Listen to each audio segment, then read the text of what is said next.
Sud huquq sohasida xalqaro hamkorlik kengaymoqda.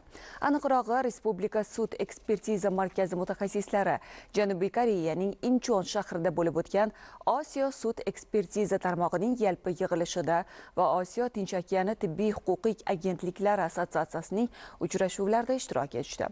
Batafsil navbatdagi lavhada so'z boradi.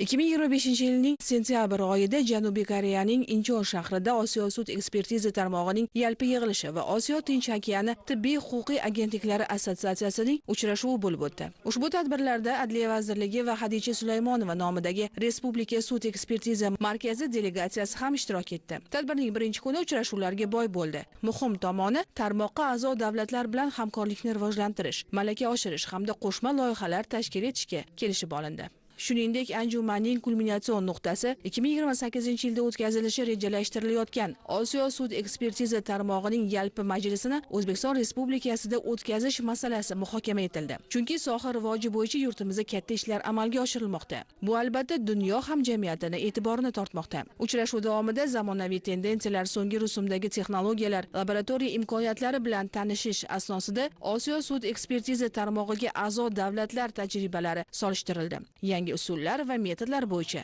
fikr almashildi.